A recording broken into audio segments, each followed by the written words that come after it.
തമ്പുരാനെ, വിശുദ്ധ കുരിശിന്റെ അടയാളത്താലെ ഞങ്ങളുടെ ശത്രുക്കളിൽ നിന്ന് ഞങ്ങളെ രക്ഷിക്കാം. ഞങ്ങളുടെ തമ്പുരാനെ, പിതാവിൻ്റെയും പുത്രൻ്റെയും പരിശുദ്ധാത്മാവിൻ്റെയും നാമത്തിൽ ആമേൻ. ജീവന്റെ വചനം. ആദ്യമുതൽ ഉണ്ടായിരുന്നതും ഞങ്ങൾ കേട്ടതും സ്വന്തം കണ്ണുകൊണ്ട് കണ്ടതും സൂക്ഷിച്ചു വീക്ഷിച്ചതും കൈകൊണ്ട് സ്പർശിച്ചതുമായ ജീവന്റെ വചനത്തെപ്പറ്റി ഞങ്ങൾ അറിയിക്കുന്നു. വിശുദ്ധ യോഹന്നാൻ എഴുതിയ 1-ാം ലേഖനം 1-ാം അധ്യായം 1-ാം തിരുവചനമാണ് നിങ്ങൾ വായിച്ചു കേട്ടത്. ജോഷ്വയുടെ പുസ്തകം 11-ാം അധ്യായം. യാബീനും സഖ്യകക്ഷികളും.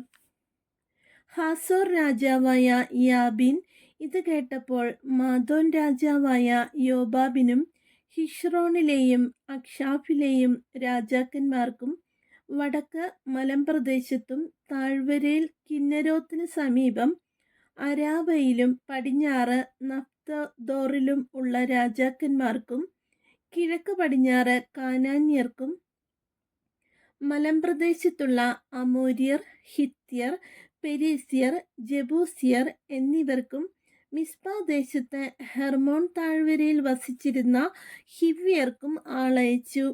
അവർ സമുദ്രതീരത്തെ മണൽത്തരി പോലെ എണ്ണമറ്റ സൈന്യത്തോടും വളരെയധികം കുതിരകളോടും രഥങ്ങളോടും കൂടെ പുറപ്പെട്ടു. ഈ രാജാക്കന്മാർ സൈന്യസമേതം ഇസ്രായേലിനോട് പടവെട്ടുന്നതിന് ഒരുമിച്ച് കൂടി മേറോം നദീതീരത്ത് താവളമടിച്ചു. കർത്താവ് ജോഷുവയോട് അരുളി ചെയ്തു, അവരെ ഭയപ്പെടേണ്ട. നാളെ ഈ സമയത്ത് അവരെ ഇസ്രായേലിന്റെ മുൻപിൽ ഞാൻ കൊന്നു നിരത്തും.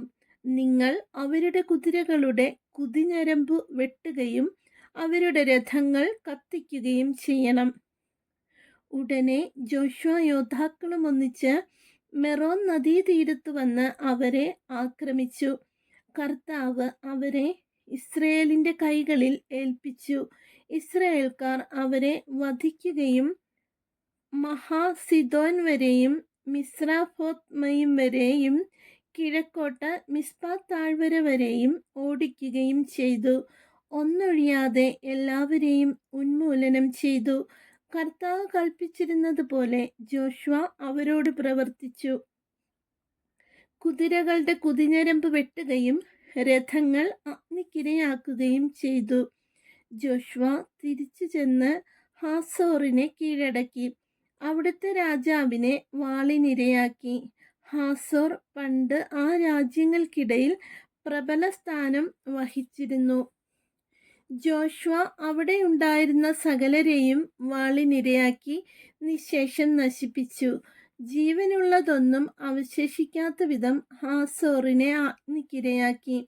കർത്താവ് തൻ്റെ ദാസനായ മോശയോട് കൽപ്പിച്ചിരുന്നത് പോലെ ജോഷുവ ആ രാജാക്കന്മാരെയും അവരുടെ പട്ടണങ്ങളെയും ആക്രമിച്ച് വാളിനിരയാക്കി ഉന്മൂലനം ചെയ്തു. എന്നാൽ ഉയരത്തിൽ പണിത പട്ടണങ്ങളിൽ ജോഷുവ നശിപ്പിച്ച ഹാസോർ ഒഴികെ ഒന്നും ഇസ്രായേൽക്കാർ അഗ്നിക്കിരയാക്കിയില്ല. ഈ പട്ടണങ്ങളിൽ നിന്ന് കൊള്ളവസ്തുക്കളും കന്നുകാലികളും അവർ എടുത്തു. ആരും ജീവനോടെ അവശേഷിക്കാത്ത വിധം ഒന്നൊഴിയാതെ എല്ലാവരെയും അവർ വാളിനിരയാക്കി. കർത്താവ് തൻ്റെ ദാസനായ മോശയോട് കൽപ്പിച്ചതുപോലെ മോശയും ജോഷുവയോട് കൽപ്പിച്ചു. ജോഷുവ അപ്രകാരം പ്രവർത്തിക്കുകയും ചെയ്തു. കർത്താവ് മോശയോട് കൽപ്പിച്ചതൊന്നും ജോഷുവ ചെയ്യാതിരുന്നില്ല. ഇപ്രകാരം ജോഷുവ നാട് മുഴുവൻ മലമ്പ്രദേശവും നെഗബ് മുഴുവൻ ഗോഷൻ ദേശമൊക്കെയും സമതലങ്ങളും അരാബയും ഇസ്രായേലിലെ മലമ്പ്രദേശവും അതിൻ്റെ താഴ്വരയും സെയീർ വരെ ഉയർന്നു നിൽക്കുന്ന ഹാലാക് മലയും ഹെർമോൺ മലയ്ക്ക് താഴെ ബാൽഗാദ് വരെ കിടക്കുന്ന ലെബനോൻ താഴ്വരയും പിടിച്ചെടുത്തു. അവിടുത്തെ രാജാക്കന്മാരെയെല്ലാം അവൻ വധിച്ചു. ജോഷുവ വളരെ നാൾ ആ രാജാക്കന്മാരോട് യുദ്ധം ചെയ്തു. ഗിബെയോൻ നിവാസികളായ ഹിവ്യർ ഒഴികെ ഇസ്രായേൽ ജനവുമായി വേറെ ആരും സമാധാന സന്ധി ഉണ്ടാക്കിയിരുന്നില്ല. മറ്റു പട്ടണങ്ങൾ അവർ യുദ്ധത്തിൽ പിടിച്ചടക്കി. എന്തെന്നാൽ കർത്താവ് മോശയോട് കൽപ്പിച്ചിരുന്നതുപോലെ അവർ കഠിനഹൃദയരാകണമെന്നും ഇസ്രായേലിനെതിരെ യുദ്ധം ചെയ്ത് പരിപൂർണമായി നശിക്കണമെന്നും നിഷ്കരുണം നിർമൂലമാക്കപ്പെടണമെന്നും കർത്താവ് നിശ്ചയിച്ചിരുന്നു. ഇക്കാലത്ത് ജോഷ്വ മലമ്പ്രദേശത്ത് ഹെബ്രോൺ, ദബീർ, അനാബ് എന്നിവിടങ്ങളിലും യൂദയായിലെയും ഇസ്രായേലിലെയും മലമ്പ്രദേശങ്ങളിലും വസിച്ചിരുന്ന അനാക്കിമുകളെയും അവരുടെ പട്ടണങ്ങളെയും നിശേഷം നശിപ്പിച്ചു. ഇസ്രായേൽക്കാരുടെ രാജ്യത്ത് അനാക്കിമുകളിൽ ആരും അവശേഷിച്ചില്ല. ഗാസായിലും ഗത്തിലും അഷ്ദോദിലും മാത്രം ഏതാനും പേർ അവശേഷിച്ചു. അങ്ങനെ കർത്താവ് മോശയോട് പറഞ്ഞതുപോലെ ആ ദേശമെല്ലാം ജോഷ്വ പിടിച്ചെടുത്തു. ഇസ്രായേൽക്കാർക്ക് ഗോത്രമനുസരിച്ച് ജോഷ്വ അത് അവകാശമായി നൽകി. അങ്ങനെ ആ നാടിന് യുദ്ധത്തിൽ നിന്ന് ആശ്വാസം ലഭിച്ചു. ജോഷ്വയുടെ പുസ്തകം 12-ാം അധ്യായം. കീഴടക്കിയ രാജാക്കന്മാർ. ജോർദാന് കിഴക്ക് അർണോൺ താഴ്വര മുതൽ ഹെർമോൺ മല വരെയും കിഴക്ക് അരാബ മുഴുവനും ഇസ്രായേൽ ജനം ആക്രമിച്ച് കൈവശപ്പെടുത്തി.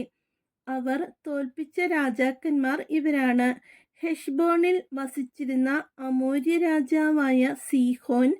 അവന്റെ രാജ്യം അർണോൺ താഴ്വരയുടെ അരികിലുള്ള അരോവേർ മുതൽ താഴ്വരയുടെ മധ്യത്തിലൂടെ അമോന്യരുടെ അതിരായ യാബോക്ക് നദി വരെ കിടക്കുന്ന ഗിലെയാദിന്റെ പകുതിയും, കിഴക്ക് അരാബ മുതൽ കിന്നരോത്ത് സമുദ്രം വരെയും, ബത്ത് ജഷിമോത്തിന് നേരെ അരാബ സമുദ്രം വരെയും, തെക്ക് പിസ്ഗായുടെ അടിവാരത്തുള്ള ഉപ്പുകടൽ വരെയും വ്യാപിച്ചിരുന്നു. അഷ്താരോത്തിലും എദ്രയിലും താമസിച്ചിരുന്ന റഫായിം കുലത്തിൽ അവശേഷിച്ചിരുന്ന ബാഷാൻ രാജാവായ ഓഗിനെയും അവർ പരാജയപ്പെടുത്തി. ഹെർമോൺ മലയും സാലാക്ക തുടങ്ങിയ മാക്കായുടെയും ഗഷൂറിന്റെയും അതിർത്തികൾ വരെയും ബാഷാനും ഗിലെയാദിന്റെ അർദ്ധഭാഗവും ഹെഷ്ബോൺ രാജാവായ സീഹോന്റെ അതിർത്തി വരെയും അവന്റെ രാജ്യത്തിൽ ഉൾപ്പെട്ടിരുന്നു. കർത്താവിന്റെ ദാസനായ മോശയും ഇസ്രായേൽ ജനവും അവരെ പരാജയപ്പെടുത്തി. മോശ അവരുടെ രാജ്യം റൂബൻ, ഗാദ് ഗോത്രങ്ങൾക്കും മനാസയുടെ അർദ്ധഗോത്രത്തിനും അവകാശമായി നൽകി. ജോർദാന് പടിഞ്ഞാറ് ലെബനോൺ താഴ്വരയിലുള്ള ബെൽഗാദ് മുതൽ സെയീറിലേക്കുള്ള കയറ്റത്തിലെ ഹാലാക്ക് മല വരെ ഉള്ള സ്ഥലത്ത് വെച്ച് ജോഷ്വായും ഇസ്രായേൽ ജനവും പരാജയപ്പെടുത്തിയ രാജാക്കന്മാർ ഇവരാണ്. ജോഷ്വ അവരുടെ നാട് ഇസ്രായേൽ ഗോത്രങ്ങൾക്ക് ഓഹരി പ്രകാരം നൽകി. മലമ്പ്രദേശത്തും സമതലത്തും അരാബയിലും മലഞ്ചെരിവുകളിലും മരുഭൂമിയിലും നെഗബിലും ഉള്ള ഹൃത്യർ, അമോര്യർ, കാനാന്യർ, പെരീസ്യർ, ഹിവ്യർ, ജബൂസ്യർ എന്നിവരുടെ രാജാക്കന്മാർ. ജെറീക്കോ, ബഥേലിന് സമീപമുള്ള Ai, Jerusalem, Hebron, Jarmuth, Lachish, Eglon, Gezer, Debir, Geder, Hormah, Arad, Libnah, Adullam, Makkedah, Bethel, Tappuah, Hepher, Aphek, Lasharon, Madon, Hazor, Shimron, Meron, Achshaph, Taanach, Megiddo, Kedesh, കാർമെലിലെ യൊക്നെയാം, നഫ്തോറിലെ ദോർ, ഗലീലിയിലെ ഗോയിം, തിർസ എന്നിവിടങ്ങളിലെ രാജാക്കന്മാർ ആകെ 31 പേർ. ജോഷ്വയുടെ പുസ്തകം 13-ാം അധ്യായം. ദേശവിഭജനം. Joshua വൃദ്ധനായപ്പോൾ കർത്താവ് അവനോട് പറഞ്ഞു, നീ വൃദ്ധനായിരിക്കുന്നു, ഇനിയും വളരെയധികം സ്ഥലങ്ങൾ കൈവശപ്പെടുത്താനുണ്ട്. അവശേഷിക്കുന്ന സ്ഥലം ഇതാണ്: ഫിലിസ്ത്യരുടെയും ഗഷൂര്യരുടെയും ദേശങ്ങളും കാനാന്യർക്കുള്ളതെന്ന് കരുതപ്പെടുന്നതും ഈജിപ്തിന് കിഴക്ക് ഷീഹോർ മുതൽ വടക്ക് എക്രോന്റെ അതിർത്തികൾ വരെയുള്ള സ്ഥലവും ഫിലിസ്ത്യ രാജാക്കന്മാർ ഭരിച്ചിരുന്ന ഗാസ, അഷ്ദോദ്, അഷ്കലോൺ, ഗത്ത്, എക്രോൺ എന്നീ 5 പ്രദേശങ്ങളും തെക്ക് ആവിം ദേശവും കാനാൻ ദേശവും സീദോന്യരുടെ മൊറാറയും അമോര്യരുടെ അതിർത്തിയായ അഫേക്ക് വരെയും ഗബാല്യരുടെ ദേശവും ഹെർമോൺ മലയുടെ താഴെ ബാൽഗാദ് മുതൽ ഹാമാത്തിലേക്കുള്ള പ്രവേശനം വരെയും ലെബനോനും മിസ്രാഹോത്മായിമിനും ലെബനോനും ഇടയ്ക്കുള്ള സീദോന്യരുടെ മലമ്പ്രദേശങ്ങളും ഇതിൽപ്പെടുന്നു. ഇസ്രയേൽ ജനം മുന്നേറുന്നതനുസരിച്ച് ഞാൻ തന്നെ അവരെ അവിടെ നിന്ന് ഓടിക്കും. ഞാൻ നിന്നോട് കൽപ്പിച്ചിട്ടുള്ളതുപോലെ നീ ആ ദേശം ഇസ്രയേൽക്കാർക്ക് അവകാശമായി കൊടുക്കണം. ഈ ദേശം 9 ഗോത്രക്കാർക്കും മനാസയുടെ അർദ്ധഗോത്രത്തിനും അവകാശമായി വിഭജിച്ചു കൊടുക്കുക. ജോർദാന് കിഴക്ക്. റൂബൻ, ഗാദ് ഗോത്രങ്ങളും മനാസയുടെ മറ്റേ അർദ്ധഗോത്രവും കർത്താവിൻ്റെ ദാസനായ മോശ നൽകിയ ദേശം നേരത്തെ തന്നെ കൈവശമാക്കിയിരുന്നു. ജോർദാൻ നദിയുടെ കിഴക്ക് വശത്തായിരുന്നു അത്. അർണോൺ താഴ്വരയുടെ മധ്യത്തിലുള്ള പട്ടണവും ആ താഴ്വരയുടെ അറ്റത്തുള്ള അരോവേർ മുതൽ മെദേബ സമതലം ഉൾപ്പെടെ ദീബോൻ വരെയും ഹെഷ്ബോൺ ഭരിച്ചിരുന്ന അമോര്യ രാജാവായ സീഹോന്റെ പട്ടണങ്ങളും അമോന്യരുടെ അതിർത്തികൾ വരെയും ഗിലയാദും ഗശൂറും മാക്കായും ഹെർമോൺ മലയും സലേക്ക വരെയുള്ള ബാഷാനും എദ്രയിലും അസ്താരോത്തിലും ഭരിച്ചിരുന്ന ബാഷാൻ രാജാവായ ഓഗിന്റെ ദേശങ്ങളും ഉൾപ്പെട്ടതായിരുന്നു അത്. ഓഗ് മാത്രമേ റഫായിം കുലത്തിൽ അവശേഷിച്ചിരുന്നുള്ളൂ. ഇവരെ മോശ തോൽപ്പിച്ച് പുറത്താക്കി. എങ്കിലും ഇസ്രായേൽ ജനം ഗശൂര്യരെയോ മക്കാത്യരെയോ തുരത്തിയില്ല. അവർ ഇന്നും ഇസ്രായേൽക്കാരുടെ ഇടയിൽ വസിക്കുന്നു. ലേവിയുടെ ഗോത്രത്തിന് മോശ അവകാശമൊന്നും നൽകിയില്ല. അവൻ അവരോട് പറഞ്ഞതുപോലെ ഇസ്രായേലിന്റെ ദൈവമായ കർത്താവിന് അർപ്പിക്കുന്ന ദഹന ബലികളാണ് അവരുടെ അവകാശം. റൂബന്റെ ഓഹരി. റൂബന്റെ ഗോത്രത്തിനും കുടുംബമനുസരിച്ച് മോശ അവകാശം കൊടുത്തു. മെദേബായോട് ചേർന്ന് കിടക്കുന്ന സമതലങ്ങളും അർണോൺ താഴ്വരയുടെ മധ്യത്തിലുള്ള പട്ടണവും ആ താഴ്വരയുടെ അറ്റത്തുള്ള അരോവേറും ഉൾപ്പെടുന്നതാണ് അവരുടെ ദേശം. ഹെഷ്ബോണും സമതലവും അതിലുള്ള പട്ടണങ്ങളും ദീബോനും ബാമോത്ത് ബാലും ബേത് ബാൽമേയോനും യാഹാസും കെദേമോത്തും മെഫാത്തും കിരിയാത്തിയമും സിബ്മായും സമതലത്തിലെ ചെറുകുന്നിലുള്ള സെരത്ത് ഷാഹാറും ബത്ബയോറും പിസ്ഗ ചരിവുകളും ബത്ത് ജഷിരിമോത്തും ഹെഷ്ബോൺ ഭരിച്ചിരുന്ന അമോര്യ രാജാവായ സീഹോന്റെ രാജ്യം മുഴുവനും സമതലത്തിലെ പട്ടണങ്ങളും ഇതിലുൾപ്പെടുന്നു. അവൻ്റെയും മിദിയാനിലെ നേതാക്കന്മാരായ ഏവി, റേക്കം, സൂർ, ഹൂർ, റെബ എന്നിവരെയും മോശ തോൽപ്പിച്ചു. സീഹോനിലെ പ്രഭുക്കന്മാരായ ഇവർ അവിടെ വസിച്ചിരുന്നു. ഇസ്രായേൽ ജനം വാൾനിരയാക്കിയവരുടെ കൂട്ടത്തിൽ ബയോദിന്റെ മകനും മന്ത്രവാദിയുമായ ബാലാമും ഉണ്ടായിരുന്നു. ജോർദാൻ തീരം ആയിരുന്നു റൂബൻ ഗോത്രത്തിന്റെ പശ്ചിമ അതിർത്തി. അവർക്ക് കുടുംബക്രമമനുസരിച്ച് അവകാശമായി ലഭിച്ച പട്ടണങ്ങളും ഗ്രാമങ്ങളുമാണിവ. ഗാദിന്റെ ഓഹരി. ഗാദ് ഗോത്രത്തിനും കുടുംബക്രമമനുസരിച്ച് മോശ അവകാശം നൽകി.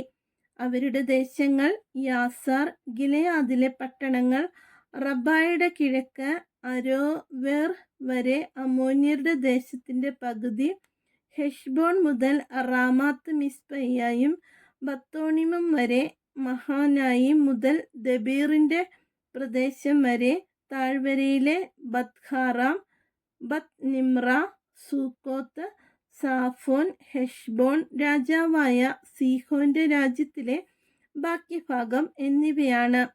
കിന്നരോത്ത് കടലിന്റെ താഴത്തെ അറ്റം വരെ ജോർദാന്റെ കിഴക്കേ തീരമാണ് അതിന്റെ അതിർത്തി. ഗാദ് ഗോത്രത്തിന് കുടുംബക്രമമനുസരിച്ച് അവകാശമായി ലഭിച്ച പട്ടണങ്ങളും ഗ്രാമങ്ങളുമാണിവ. മനാസയുടെ ഓഹരി. മനാസയുടെ അർത്ഥഗോത്രത്തിന് മോശ കുടുംബക്രമമനുസരിച്ച് അവകാശം നൽകി.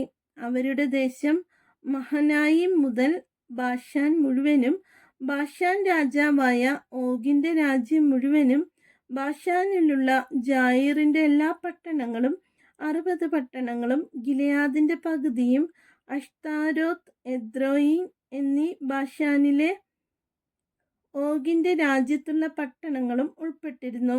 മനാസയുടെ മകനായ മാക്കീറിന്റെ സന്തതികളിൽ പകുതി പേർക്ക് കുടുംബക്രമമനുസരിച്ച് ലഭിച്ചതാണിവ. ജെറിക്കോയുടെ കിഴക്ക്, ജോർദാൻ അക്കരെ, മൊവാബ് സമതലത്തിൽ വെച്ച് മോശ അവകാശമായി വിഭജിച്ചു കൊടുത്തവയാണിവ. എന്നാൽ ലേവിയുടെ ഗോത്രത്തിന് മോശ അവകാശമൊന്നും നൽകിയില്ല.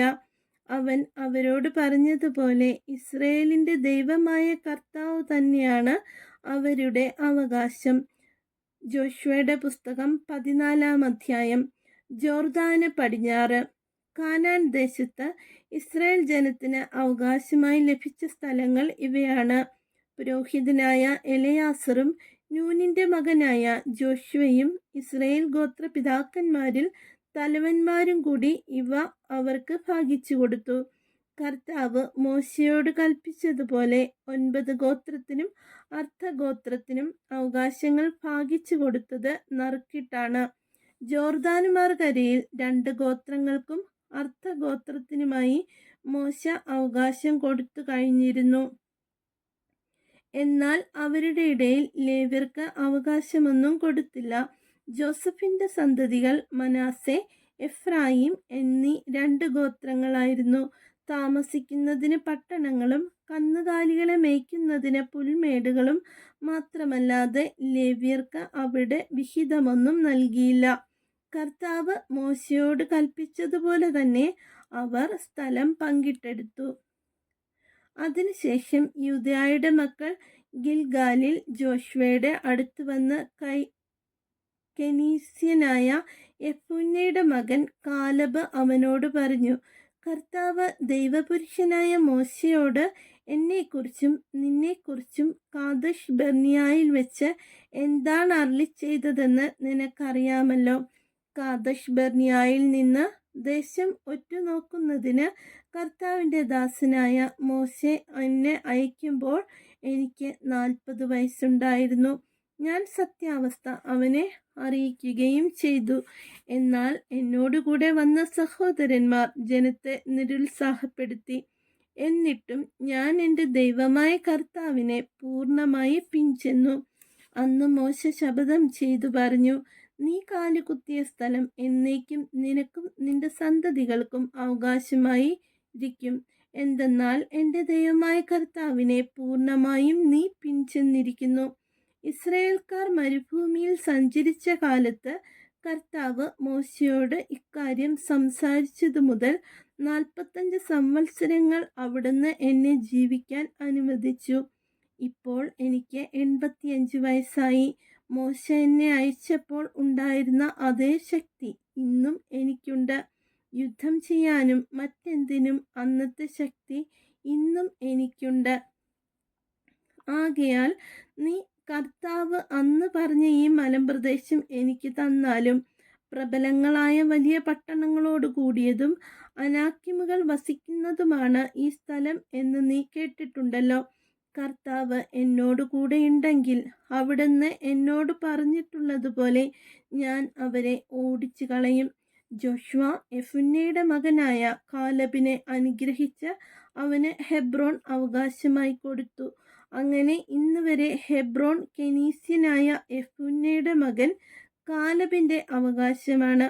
എന്തെന്നാൽ അവൻ ഇസ്രയേലിന്റെ ദൈവമായ കർത്താവിനെ പരിപൂർണമായി പിൻചെന്നു. ഹെബ്രോണിന്റെ പേര് പണ്ട് കിരിയാത്ത് അർബ എന്നായിരുന്നു.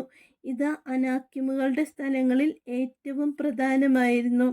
ജോഷുവയുടെ പുസ്തകം 15-ാം അധ്യായം. യൂദായുടെ ഓഹരി.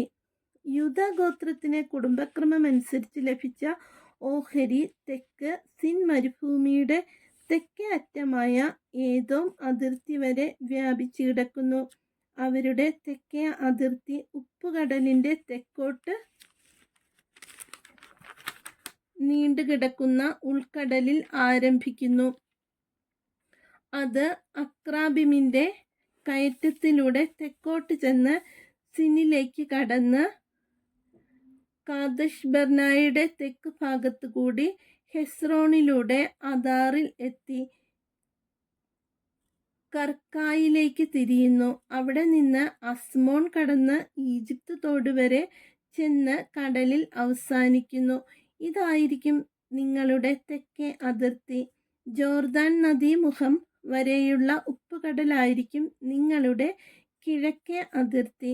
വടക്കേ അതിർത്തി ജോർദാൻ നദീമുഖത്തുള്ള ഉൾക്കടലിൽ നിന്നാരംഭിക്കുന്നു. അത് ബേത്ത് ഹോഗ്ലയുടെ പോയി ബേത്ത് അദ്ബായുടെ വടക്കുകൂടെ കടന്ന് റൂബന്റെ മകൻ ബോഹാന്റെ ശില വരെ പോകുന്നു. തുടർന്ന് ആഹോർ താഴ്വരയിൽ നിന്ന് ദബീർ വരെ പോയി വടക്കോട്ട് ഗിൽഗാലിലേക്ക് തിരിയുന്നു. താഴ്വരയുടെ തെക്ക് വശത്തുള്ള അതുമ്മീം കയറ്റത്തിന്റെ എതിർവശത്താണ് ഗിൽഗാൽ അതിർത്തി. എൻഷമേഷ് ജലാശയത്തിലൂടെ കടന്ന് എൻ റോഗലിൽ എത്തുന്നു.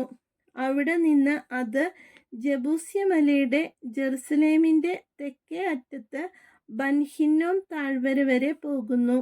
പിന്നീട് ഹിന്നോം താഴ്വരയുടെ മുൻപിൽ പടിഞ്ഞാറോട്ടും റഫായിൻ താഴ്വരയുടെ അടുത്ത് വടക്കോട്ടുമുള്ള മലമുകളിലേക്ക് കയറുന്നു.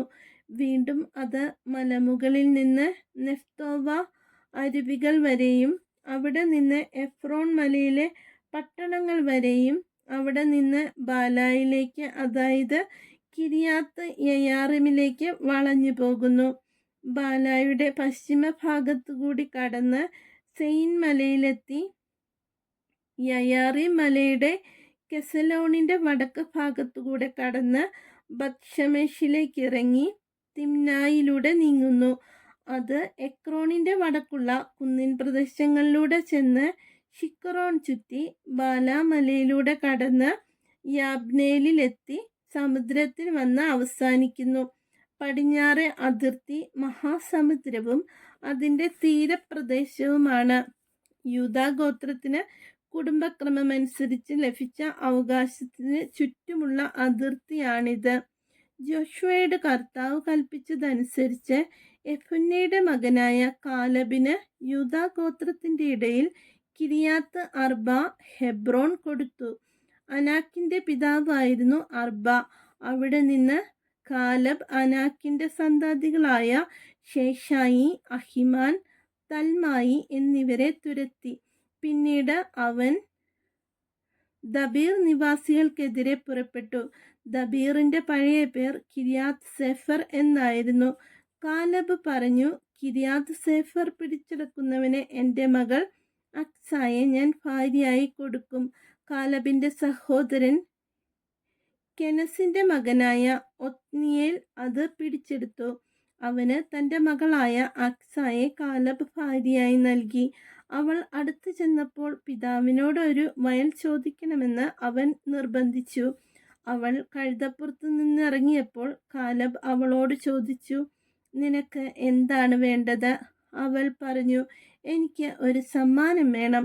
നീ എന്നെ വരണ്ട നെഗബിലേക്ക് അയക്കുന്നതിനാൽ എനിക്ക് നീരുറവകൾ തരണം. കാലബ് അവൾക്ക് മലയിലും താഴ്വരയിലും നീരുറവകൾ കൊടുത്തു. യൂദാ ഗോത്രത്തിന് കുടുംബക്രമമനുസരിച്ച് ലഭിച്ച അവകാശം തെക്കേ അറ്റത്ത് ഏദോം അതിർത്തികൾക്കരികെ യൂദാ ഗോത്രത്തിനുള്ള പട്ടണങ്ങൾ ഇവയാണ്: Kabzeel, Eder, Jagur, Kinah, Dimonah, Adadah, Kedesh, Hazor, Ithnan, Ziph, Telem, Bealoth, Hazor Hadattah, Kerioth, Hezron, Hazor, Amam, Shema, Moladah, Hazar Gaddah, Heshmon, Bethpelet, Hazar Shual, Beersheba, Biziothiah, Baalah Iim, Ezem, Eltolad, Kesil, Hormah, നിക്ലാദ്, Madmannah, Sansannah, Lebaoth, Shilhim, Ain, Rimmon, അങ്ങനെ ആകെ 29 പട്ടണങ്ങളും അവയുടെ ഗ്രാമങ്ങളും. സമതലത്തിൽ എഷ്തോവോൽ, സോറ, Ashna, സനോവ, എൻഗന്നീം, തപ്പുവ, ഏനാം, യാർമുത്ത്, അതുല്ലാം, സൊക്കോം, Azekah, ഷറായിം, അതിത്തായിം, ഗദേറ, ഗദറൊത്തായിം എന്നീ 14 പട്ടണങ്ങളും അവയുടെ ഗ്രാമങ്ങളും. സെനാൻ, ഹദാശ, മിഗ്ഗൽഗാദ്, ദിലയാൻ, മിസ്പെ, യോക്തേൽ, ലാഹിഷ്, ബോസ്കത്ത്, എഗ്ലോൺ, കബോൻ, ലഹ്മാം, കിത്ലിഷ്, ഗദറോത്ത്, ബത്ത് ദാഗോൻ, നാമ, മക്കേദ എന്നീ 16 പട്ടണങ്ങളും അവയുടെ ഗ്രാമങ്ങളും. ലിബ്ന, എത്തോർ, ആഷാൻ, ഇഫ്ത, അഷേന, നെസീബ്, കെയില, അക്സീബ്, മറേഷ എന്നീ 9 പട്ടണങ്ങളും അവയുടെ ഗ്രാമങ്ങളും. എക്രോണിലെ പട്ടണങ്ങളും ഗ്രാമങ്ങളും. എക്രോൺ മുതൽ സമുദ്രം വരെ അഷ്ദോദിന്റെ അരികിലുള്ള പട്ടണങ്ങളും അവയുടെ ഗ്രാമങ്ങളും. അഷ്ദോദിലെ പട്ടണങ്ങളും ഗ്രാമങ്ങളും, ഗാസയിലെ പട്ടണങ്ങളും ഗ്രാമങ്ങളും, ഈജിപ്ത് തോടും മഹാസമുദ്രവും അതിൻ്റെ തീരവും വരെ, മലമ്പ്രദേശങ്ങളിൽ ഷമീർ, യത്തീർ, സൊക്കോ, ദന്ന, കിരിയാത്ത് സന്ന, ദബീർ, അനാബ്, എഷ്തെമോ, അനി, ഗോഷൻ, ഹൊലോൺ, ഗിലോ എന്നീ 11 പട്ടണങ്ങളും അവയുടെ ഗ്രാമങ്ങളും. അരാബ്, ദുമ, എഷാൻ, യാനീം, ബത്തപ്വ, അഫേക്ക, ഹുംത, കിരിയാത്ത് അർബ, ഹെബ്രോൺ, സിയോർ എന്നീ 9 പട്ടണങ്ങളും അവയുടെ ഗ്രാമങ്ങളും. Maon, Carmel, സിഫ്, Juttah, Jezreel, യൊഗ്ദയാം, സനോവ, കായിൻ, ഗിബയ, Timnah എന്നീ 10 പട്ടണങ്ങളും അവയുടെ ഗ്രാമങ്ങളും. ഹാൽഖുൽ, ബത്സൂർ, ഗദോർ, മാറാത്ത്, ബത്ത് അനോത്ത്, എൻ തെക്കോൻ എന്നീ 6 പട്ടണങ്ങളും അവയുടെ ഗ്രാമങ്ങളും. കിരിയോത്ത് ബാൽ, കിരിയോത്ത് യയാറീം, റബ്ബ എന്നീ 2 പട്ടണങ്ങളും അവയുടെ ഗ്രാമങ്ങളും. മരുഭൂമിയിൽ ബത്ത് അരാബ, മദീൻ, സെക്കാക്ക, നിബ്ഷാൽ ഉപ്പ് നഗരം, എൻഗേദി എന്നീ 6 പട്ടണങ്ങളും അവയുടെ ഗ്രാമങ്ങളും. എന്നാൽ യൂദാ ഗോത്രത്തിന് ജെറുസലേം നിവാസികളായ ജബൂസ്യരെ തുരത്താൻ സാധിച്ചില്ല. അതുകൊണ്ട് ഇന്നും ജബൂസ്യർ അവരോടൊന്നിച്ച് ജെറുസലേമിൽ വസിക്കുന്നു. നമ്മുടെ കർത്താവായ മിശിഹായ്ക്ക് സ്തുതി. സ്വർഗസ്ഥനായ ഞങ്ങളുടെ പിതാവേ, അങ്ങയുടെ നാമം പൂജിതമാകണമേ. അങ്ങയുടെ രാജ്യം വരയണമേ. അങ്ങയുടെ തിരുമനസ്സ് സ്വർഗത്തിലെ പോലെ ഭൂമിയിലുമാകണമേ. അന്നന്ന് വേണ്ട ആഹാരം ഇന്ന് ഞങ്ങൾക്ക് തരണമേ. ഞങ്ങളോട് തെറ്റ് ചെയ്യുന്നവരോട് ഞങ്ങൾ ക്ഷമിച്ചിരിക്കുന്ന പോലെ ഞങ്ങളുടെ തെറ്റുകൾ ഞങ്ങളോട് ക്ഷമിക്കണമേ. ഞങ്ങളെ പ്രലോഭനങ്ങൾ ഉൾപ്പെടുത്തരുതേ. ദുഷ്ടാരൂപിയിൽ നിന്ന് ഞങ്ങളെ രക്ഷിച്ചു കൊള്ളണമേ. നന്മ നിറഞ്ഞ മറിയമേ സ്വസ്തി, കർത്താവ് അങ്ങയുടെ കൂടെ, സ്ത്രീകളിൽ അങ്ങ് അനുഗ്രഹിക്കപ്പെട്ടവളാകുന്നു. അങ്ങയുടെ ഉദരത്തിൻ ഫലമായി ഈശോ അനുഗ്രഹിക്കപ്പെട്ടവനാകുന്നു. പരിശുദ്ധ മറിയമേ, തമ്പുരാൻ്റെ അമ്മേ, പാപികളായ ഞങ്ങൾക്ക് വേണ്ടി എപ്പോഴും ഞങ്ങളുടെ മരണസമയത്തും തമ്പുരാനോട് അപേക്ഷിച്ചു കൊള്ളണമേ. പിതാവിനും പുത്രനും പരിശുദ്ധാത്മാവിനും സ്തുതി, ആദിയിലെ പോലെ ഇപ്പോഴും എപ്പോഴും എന്നേക്കും. ആമേൻ.